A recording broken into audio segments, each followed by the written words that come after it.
Hey everyone, and welcome to another episode of No Questions Left Behind, where we answer a few questions that our lovely moderator, Julie Watts, did not get to during the live.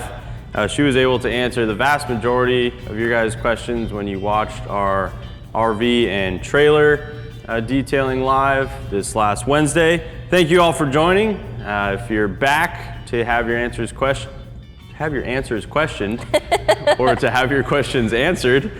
That's a little earlier than we usually do videos, but apparently I can't talk.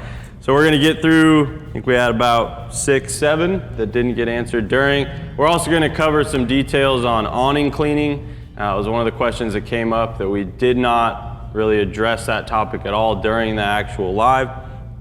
And then also gonna talk about the bug removal process. We weren't able to demo that as the trailer didn't have any bad bugs on it, but that is a very specific process that's really common on RVs and trailers. So we'll talk about that as well. And hopefully you guys get some good info here. Of course, if you aren't already, be sure to give us a thumbs up, like the video, subscribe to our YouTube channel, and hit that notification bell so you don't miss any future lives or other great content that we're consistently putting out on YouTube these days.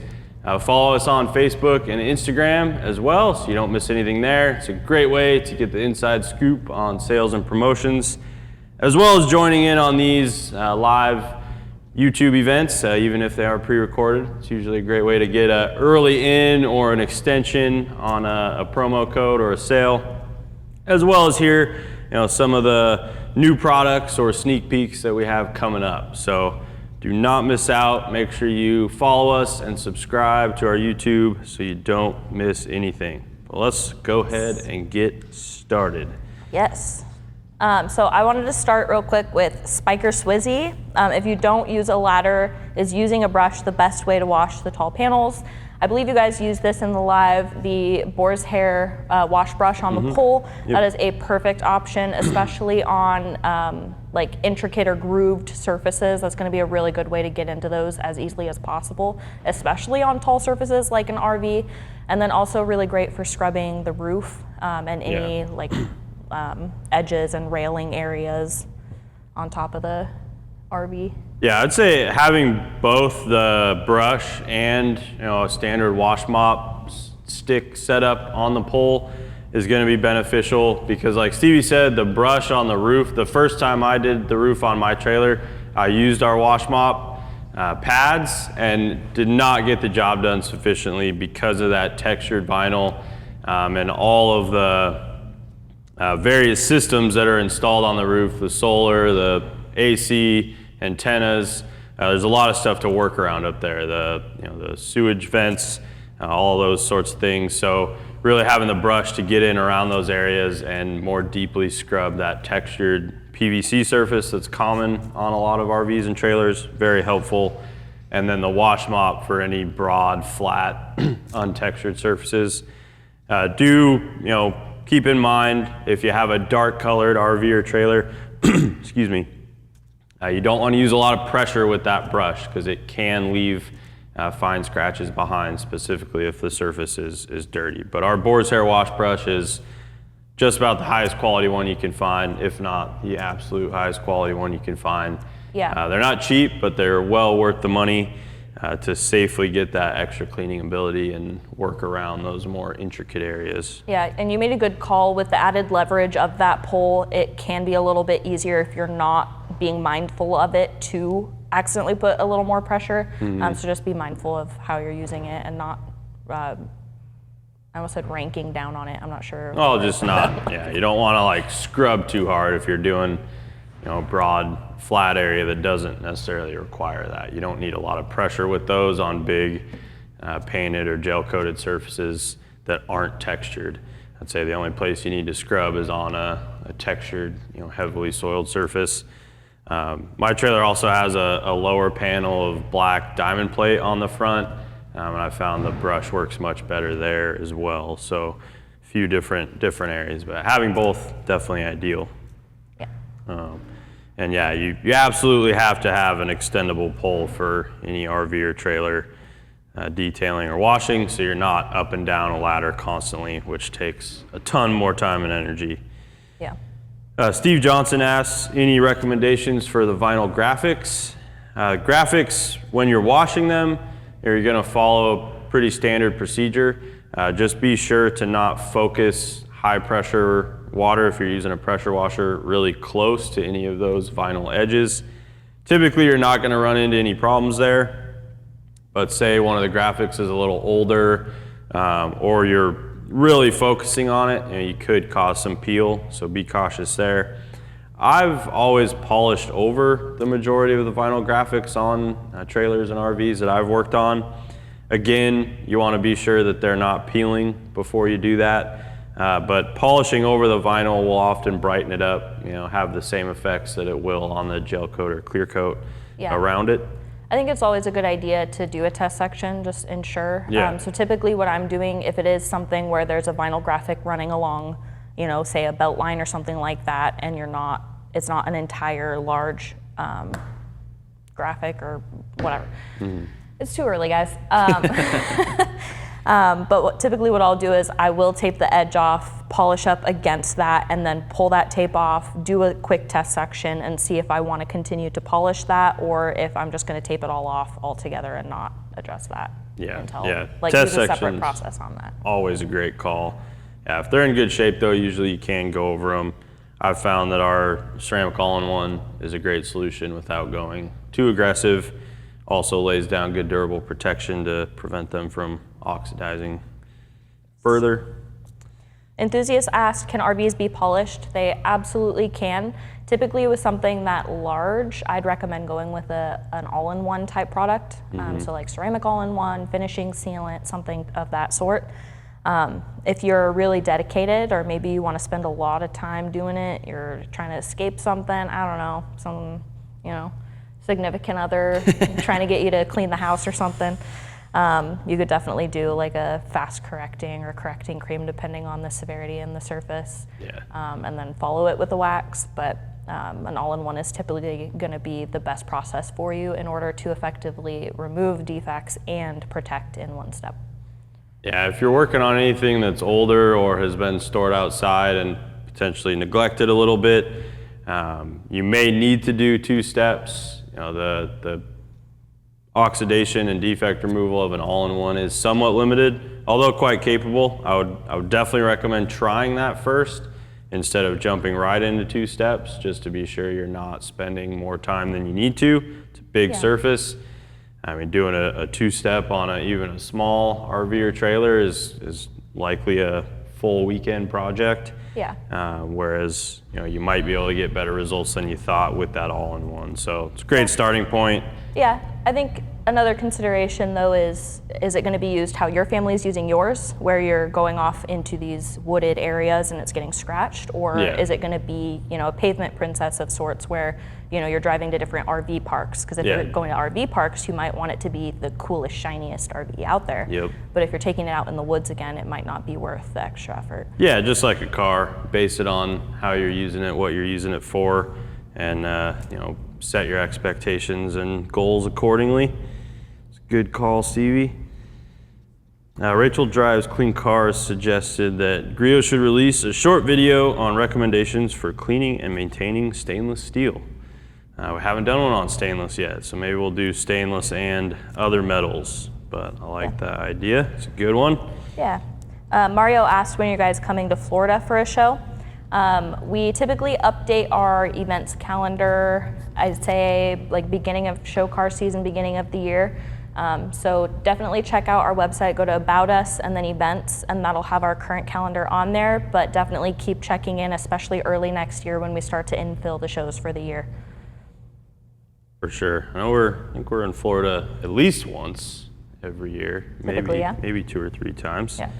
Mario asked, how long would it take to clay bar that camper? So my trailer that we were working on in the live is 23 feet long, so not big by any standards, but is still going to take a little bit more time than your even a big SUV or truck because of the height and just the general surface area. I would estimate, so to be clear, I didn't have to clay or decontaminate mine. When I bought it, it didn't have any noticeable embedded contaminants on it, so I went straight to washing it very thoroughly, checking it again for contamination. Didn't have anything bad, so I put our ceramic 3-in-1 right on. But if you were to decon a camper or trailer of that size, I would estimate it's probably going to take hour to hour and a half working pretty efficiently. So that's, splitting it up into sections. I usually kind of will determine, okay, when I'm up on a ladder, how far either way can I reach? I'm gonna try to divide it in those kinds of sections. And then work with a surface prep mitt to move across it the fastest. I'd say, yeah, hour and a half, maybe 2 hours if you're working slow. Yeah, I was gonna say, depends on arm speed, depends on how far you're reaching, right? And how efficient you are with your ladder or step stool placement. Yeah, and then how contaminated it is too. If it's bad and you have to go over it 2 to 3 times per section, you might extend that into 2 to 3 hours if it's really bad. But I'd say hour and a half, probably right in the sweet spot there. So not too terribly long, but not as fast as a standard vehicle. Yeah. Jay Maynard asked, how about a Griot's backpack sprayer for the non-foam cannon products? We don't offer a backpack sprayer, thank you for this suggestion, but we do have the cordless foamer and sprayer. That's a great option if you are looking for a more budget-friendly option. We also do have the pump-up foamer, and that is a hand pressurized. That is going to take a little more time and a little more effort. But that would be a good option. The cordless, of course, is going to be a little more easy because you just charge it, push the button, and it does it for you. Yeah. But those are 2 great options to aid or provide that utility. Yeah, the cordless foamer and sprayer is very effective and efficient with non-foaming products like spray-on car wash, bead shine, rinseless washes, all of the above. So it's an awesome way to get those laid down quick and easy, good atomization, good pattern. Riding, trigger fatigue. Oh yeah, no trigger fatigue, yeah. Especially for when you're doing a huge vehicle like an RV or trailer, makes a big difference. Riding Mobile Detail asked, it would be nice to have some sort of attachment on the pole to hold a towel on. It would make it a little easier for drying off RVs. Absolutely, I think that's a great suggestion. We may be working on some more RV related accessories in the future, or big vehicle related accessories, so keep an eye out for those. Jay Maynard asked, would you recommend a silicone squeegee to aid in drying a larger area? That would definitely be a good option, especially since there are options for silicone squeegees that attach to poles that can help with your reach. We talked about this earlier. It's also going to be great on like big flat like roof panels and things like that to efficiently remove a lot of that extra water where you may have maybe some pooling or puddles that are going to absolutely torch your drying towel in 2 seconds. Yep. But yeah, that would absolutely be a beneficial tool. And so now that's the last question. Julie again made it very easy on us to get through all these and the no questions left behind. So now we'll cover a little bit on awning cleaning and some specifics on bug removal. So to start with awnings, they are kind of a pain in the butt to clean because it's another extension of an already big vehicle, but a very important part of the vehicle to get clean. I actually cleaned mine post live recording or pre-recording the other day before I took it back home, because my past camping trip, as it does rain a lot up here in Washington, even during the early summer or late spring, when I had it out on Memorial Day, was camped in a very wooded area. It rained, so the awning was wet, lots of pine needles and seed pods and whatnot that had dropped on and essentially stuck because they were wet. And then I also had to roll it up in the rain, so I didn't have a chance to get all of that stuff off. So a lot of it, as it compressed into the awning as it rolled up, it was pretty stuck on. So I rolled mine all the way out and just pressure rinsing it, got the vast majority of everything off. For a more thorough cleaning, I would recommend our convertible top cleaner, and then a brush like the boar's hair wash brush is going to be a good way to agitate. For getting the convertible top cleaner out onto the awning, my best method, if you're just using the traditional sprayer, you're going to want to turn it onto the stream mode and distribute a fair amount. I wouldn't say you need to cover the awning or anything like that, but distribute it evenly, and then spray some on your brush and start scrubbing. Of course, with an awning, it's a unsupported surface in the center, so you're not going to want to apply tons of downward pressure. Just lightly scrubbing over it, and then pressure washer is really going to help a lot. Having a long lance, I attached the stock lance to our stock pressure washer gun, and that gave me enough reach when standing under it to get very close to the underneath, and then going up top, I used a ladder on the front edge of it, and then got back up on the trailer for the back edge, and I was able to reach almost to the center with that lance. Of course, be careful reaching off the side if you're standing on the top of your trailer. It can be a little bit sketchy. So yeah, I'd say your safety is more important than having a perfectly clean awning. A lot of awnings, you can pull down the arms on one side if they're hinged.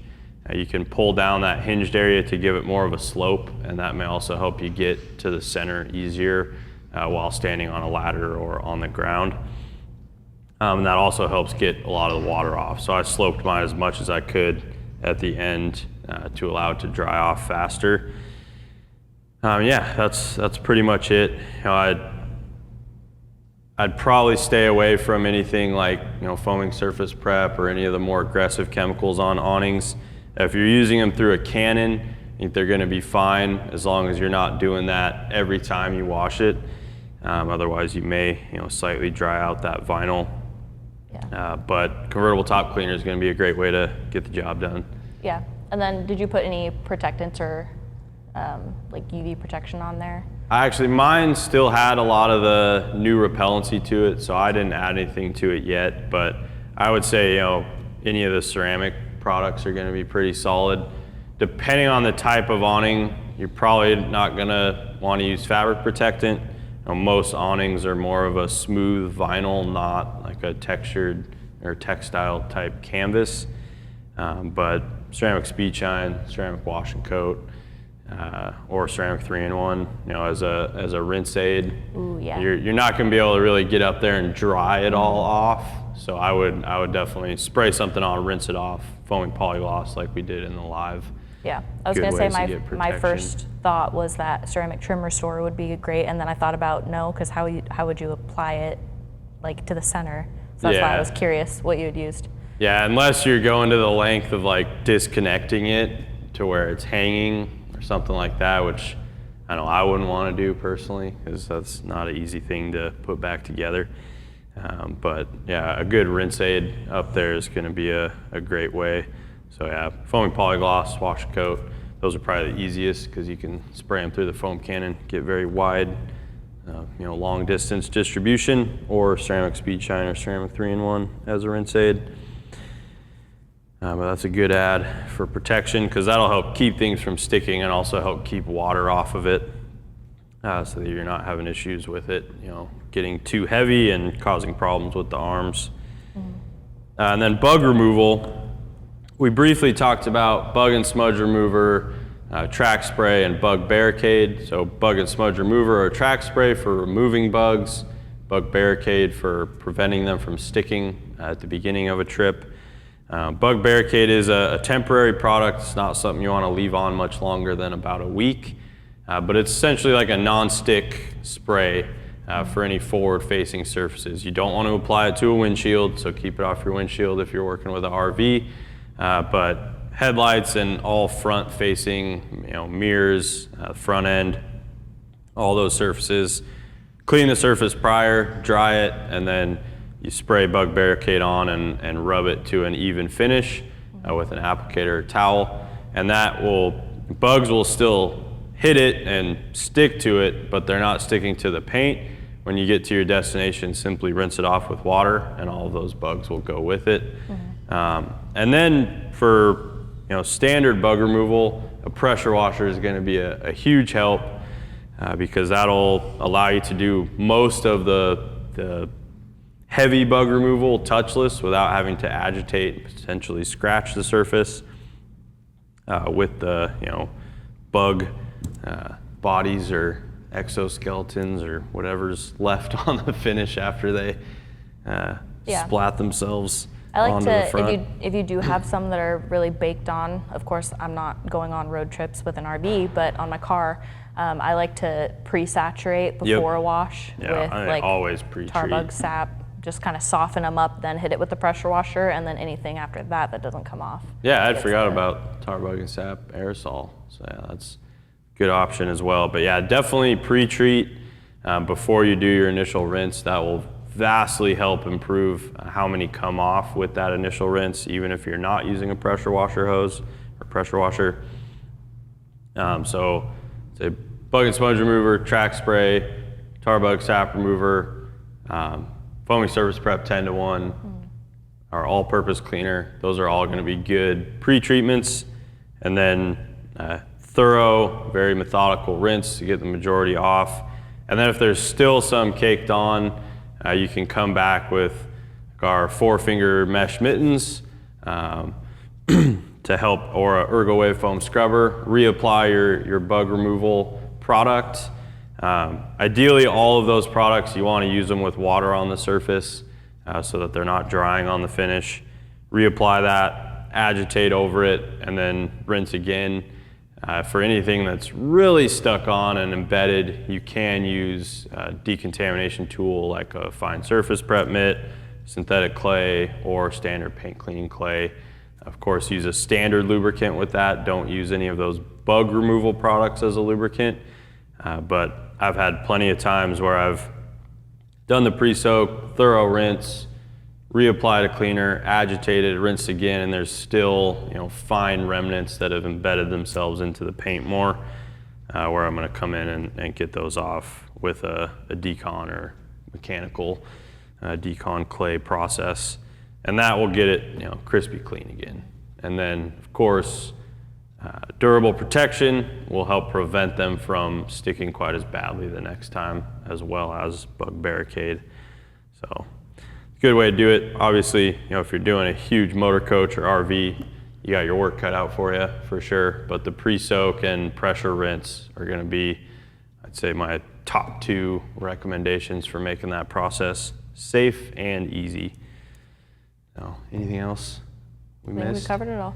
All right. Well, that was a quick one. I think that might be the first ever time we got through every single question. So thank you again to Julie for moderating, doing such a great job answering your guys' questions during the event. If you didn't hear us during, that one was pre-recorded, so that's why we weren't answering questions live on screen. We had to pre-record that one just because of some timing issues and availability of vehicles like Nick mentioned.